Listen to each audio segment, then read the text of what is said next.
پسرے شہر کونین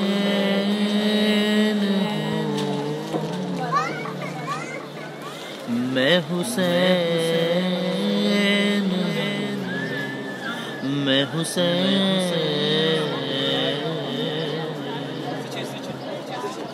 زہرا کے دل کا چین ہوں، میں حسین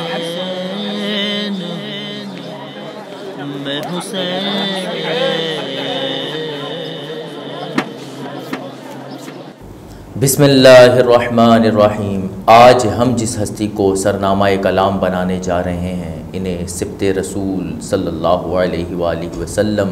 سید شباب اہل جنہ اور سید الشہداء کے القابات سے یاد کیا جاتا ہے۔ یہ ہماری پچھلے موضوع امام حسن علیہ السلام ہی کا حصہ ہے۔ ہم ذکر خیر کرنے جا رہے ہیں امام حسین علیہ السلام کا۔ آپ کی تاریخ ولادت 5 شعبان 4 ہجری ہے، جو بمطابق 10 جنوری 626 عیسوی بنتی ہے۔ آپ کی جو شہادت ہے وہ 10 محرم الحرام 61 ہجری، جو بمطابق 10 اکتوبر 680 عیسوی بنتی ہے۔ آپ کا مزار پر انوار اس وقت موجودہ عراق کے شہر کربلا میں ہے، جہاں پہ فقیر کو الحمدللہ بارہا حاضری کی سعادت ملی۔ نہ صرف سعادت ملی بلکہ وہاں سے اللہ کے فضل و کرم سے الحمدللہ ایک نسبت، ایک روحانی کیفیت و وجدان کی فیض بھی حاصل کرنے کا موقع ملا۔ وہاں کوئی بھی مجھ جیسا گناہ گار بھی چلا جائے تو وہاں پہ جو فیض، جو تجلیات اور جو انسان روحانی کیفیت محسوس کرتا ہے وہ کسی سے ڈھکی چھپی نہیں۔ اللہ تعالی ہم سب کو بار بار کربلا و نجف کی حاضریاں نصیب فرمائے۔ پیر بھائی حضرت میرا حسین زنجانی رحمۃ اللہ تعالیٰ علیہ، یعنی حضور داتا گنج بخش علی حجویری رحمۃ اللہ تعالیٰ علیہ، یہ کشف المحجوب میں امام حسین کے حوالے سے تصوف کے باب میں لکھتے ہیں کہ آپ محققین اولیاء اللہ میں سے ہیں اور اہل صفا کا قبلہ ہیں، یعنی صوفیہ اور اولیاء اللہ کے لیے قبلہ کی حیثیت رکھتے ہیں، اور کربلا ایک قتیل یعنی ظلم ہے۔ اہل طریقت یعنی صوفیہ اور اولیاء اللہ آپ کے حال کی درستگی پر متفق ہیں، یعنی جتنے بھی اولیاء اللہ آج تک گزرے ہیں وہ امام حسین ہی کے ساتھ رہے ہیں۔ امام حسین ہی کو کربلا کے اندر انہوں نے درست تسلیم کیا ہے اور آپ ہی کو اپنا قبلہ بنایا ہے، اور تصوف کے جتنے باب ہیں وہ آپ ہی کی جو قیادت ہے اس کے اندر انہوں نے طے کیے ہیں۔ جب تک حق ظاہر رہا آپ حق کی اتباع کرتے رہے، اور جب حق پوشیدہ ہوا تو آپ علیہ السلام نے تلوار اٹھا لی۔ تو جو لوگ تصوف کو ماننے والے ہیں انہیں امام حسین علیہ السلام کو اپنا قبلہ بنانا چاہیے، ان کو اپنا رہنما بنانا چاہیے، ان سے فیض حاصل کرنا چاہیے تاکہ تصوف کی جو منازل ہیں وہ طے ہوتی چلی جائیں۔ آپ کو سبط رسول صلی اللہ تعالیٰ علیہ وآلہ وسلم بھی کہا جاتا ہے۔ سبط رسول کے حوالے سے اور سید شباب اہل جنہ کے حوالے سے ہم نے امام حسن علیہ السلام کے موضوع میں الحمدللہ اچھی سیر حاصل گفتگو کی، لیکن یہاں پر میں ایک حدیث ذکر کرنا چاہوں گا جو ابن ماجہ اور ترمذی میں بھی ہے۔ یعلا بن مرہ رضی اللہ تعالیٰ عنہ کہتے ہیں کہ میں حضور علیہ السلام کے ساتھ ایک دعوت پہ تھا اور ہم واپس آ رہے تھے کہ راستے میں ہم نے حسین بن علی علیہ السلام کو کھیلتے ہوئے دیکھا۔ جب ان کے نانا یعنی رسول اللہ صلی اللہ تعالیٰ علیہ وآلہ وسلم نے دیکھا تو آپ نے ان کو فرمایا کہ میرے قریب آؤ، تو ہاتھ اس طرح سے آپ نے کیے تو بچے جو ہیں وہ ظاہر ہے لاڈ کرتے ہیں، تو امام حسین کبھی رائٹ سائڈ پہ جا رہے ہیں کبھی لیفٹ جا رہے ہیں، یعنی ادھر ادھر آپ نے دوڑنا شروع کر دیا اور اپنا لاڈ اپنے نانا جان کو دکھانا شروع کیا۔ اس پہ آپ کے یہ انداز دیکھ کے رسول اللہ صلی اللہ تعالیٰ علیہ وآلہ وسلم مسکرائے، اور بالآخر پھر امام حسین اپنے نانا جان کی باہوں میں آئے۔ آپ نے ان کے نیچے ایک ٹھوڑی کے نیچے ہاتھ رکھا، دست مبارک رکھا، اور ایک سر مبارک کے اوپر رکھ کے آپ نے ان کا بوسہ لیا، اور کیا خوب تاریخی الفاظ ارشاد فرمایا۔ آپ نے فرمایا حسین منی و انا من حسین، حسین مجھ سے ہے اور میں حسین سے ہوں۔ احب اللہ من احب حسین، حسین سبتم من الاسباد، اے اللہ محبت فرما اس سے جو حسین سے محبت کرتا ہے، اور حسین جو ہے وہ میرے بچوں میں سے ایک بچہ ہے۔ یعنی آپ علیہ الصلاۃ والسلام نے خود بذات خود امام حسین کو سبط فرمایا۔ آپ کو سید الشہداء کہا جاتا ہے، یعنی شہیدوں کے بھی سردار ہیں آپ۔ تاریخ میں جتنی بھی شہادتیں ملتی ہیں وہ چاہے جتنی بھی دردناک ہوں، لیکن جو کیفیت اس شہادت کے اندر ہے وہ کسی میں نہیں ملتی۔ اگر ہم تاریخ اٹھا کے دیکھیں تو جتنے دردناک طریقے سے حضرت حمزہ رضی اللہ تعالیٰ عنہ کو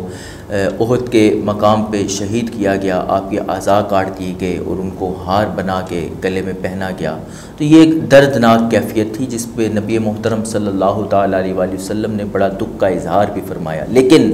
امام حسین آپ کے جگر کے ٹکڑوں کو آپ کی آنکھوں کے سامنے شہید کیا گیا، ان کے اوپر تیر چلائے گئے، آپ کے چھوٹے ننھے علی اصغر کے گلے مبارکہ کے اوپر تیر چلایا گیا۔ یعنی اعضاء سے بھی بڑھ کے بعض دفعہ انسان کے اپنے جسم کے وہ حصے ہوتے ہیں جن کو اللہ تعالیٰ نے اپنی رحمت سے انسان کو عطا کیا، یعنی کہ اولاد جس کو جگر کا ٹکڑا کہا جاتا ہے۔ تو آپ نے اپنی آنکھوں سے ان کی شہادتیں دیکھیں، ان کی جو لاش ہے ان کو آپ نے اپنے مبارک ہاتھوں سے اٹھایا۔ تو جو تکلیف آپ نے کربلا میں برداشت کی اپنی شہادت سے قبل،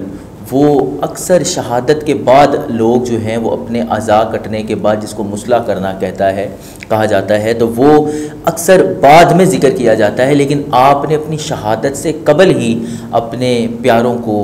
کٹتے ہوئے دیکھا، ان کی لاشوں کو آپ نے اٹھایا، لیکن صبر کا دامن نہ چھوڑا، تو اس لیے آپ کو سید الشہداء کہا جاتا ہے۔ اور یہ ایک ایسی انوکھی شہادت ہے کہ آپ کے حوالے سے آپ کے بچپن میں ہی اس کا اعلان کر دیا گیا تھا، اس کو بتا دیا گیا تھا کہ آپ نے کربلا کے مقام میں اللہ تعالیٰ کے دین کی حفاظت کرتے ہوئے شہید ہونا ہے۔ ام فضل رضی اللہ تعالیٰ عنہ یہ حضور علیہ الصلاۃ والسلام کی چچی جان ہیں۔ آپ فرماتی ہیں کہ ایک مرتبہ میں محمد مصطفیٰ صلی اللہ تعالیٰ علیہ وآلہ وسلم کے پاس امام حسین کو لے کر گئی، اور میں نے حضور علیہ السلام کو امام حسین جو ہیں وہ پیش کیے، یعنی ان کو پکڑا دیے۔ آپ نے ایک طرف امام حسین علیہ السلام کو بٹھایا اور اپنا چہرہ مبارکہ دوسری طرف آپ نے فرما لیا، تو میں نے اس طرف جا کر دیکھا تو حضور علیہ الصلاۃ والسلام رو رہے ہیں۔ میں نے عرض کی یا رسول اللہ صلی اللہ تعالیٰ علیہ وآلہ وسلم کیا ہوا؟ تو حضور علیہ السلام نے ارشاد فرمایا جبرائیل میرے پاس آئے ہیں، انہوں نے مجھے یہ خبر دی ہے کہ آپ کی امت آپ کے اس بیٹے کو شہید کر دے گی، اور میرے پاس ان کی تربت کی سرخ مٹی بھی لے کر آئے ہیں۔ یہ بات آپ صلی اللہ تعالیٰ علیہ وآلہ وسلم نے مولا علی شیر خدا کرم اللہ تعالیٰ وجہ الکریم کو بھی بتائی، اور سیدہ کائنات سیدہ فاطمہ علیہ السلام کو بھی بتائی۔ تو اس کا مطلب ہے کہ آپ کی شہادت آپ کے بچپن میں ہی مدینہ میں مشہور تھی، اور بہت سے صحابہ کو اس حوالے سے پتہ تھا۔ تو یہ اپنے طرز کی ایک انوکھی شہادت بھی ہے، جہاں آپ نے اپنی شہادت سے قبل اپنے جگر کے ٹکڑوں کو کٹتے ہوئے دیکھا، ویسے ہی بچپن ہی سے آپ کے والدین کو بھی پتہ تھا کہ میرا یہ لخت جگر جو ہے وہ اللہ کی راہ میں قربان ہو جائے گا۔ طبرانی کی ایک اور حدیث بھی ملتی ہے کہ نبی محترم صلی اللہ تعالیٰ علیہ وآلہ وسلم نے ارشاد فرمایا کہ ان قریب تم مبتلا کیے جاؤ گے میرے اہل بیت کے بارے میں، یعنی اہل بیت کے ذریعے سے تمہاری آزمائش کی جائے گی۔ تو اس طرح کے جب الفاظ ہمیں حدیث میں ملیں تو ہم لوگوں کو ظاہر ہے ہم نے اہل بیت کی جو محبت ہے وہ اپنے اس زمانے کے لحاظ سے کرنی ہے، تو ہمیں ایسے لوگ، ایسے افراد جو اہل بیت کی شان میں ذرا سی بھی کمی کرتے ہیں یا اس طرح کے الفاظ ادا کرتے ہیں کہ ہم لوگوں کو کسی فتنے میں مبتلا کرنے کی کوشش کرتے ہیں کہ جس سے یہ ظاہر ہو کہ معاذ اللہ امام حسین علیہ السلام کربلا میں غلطی پہ تھے۔ کچھ ایسے افراد بھی ملتے ہیں، تو ایسے لوگوں کی فوراً سے ان سے جدا ہو جائیں اور اللہ سے ایسے لوگوں سے پناہ مانگیے کہ اللہ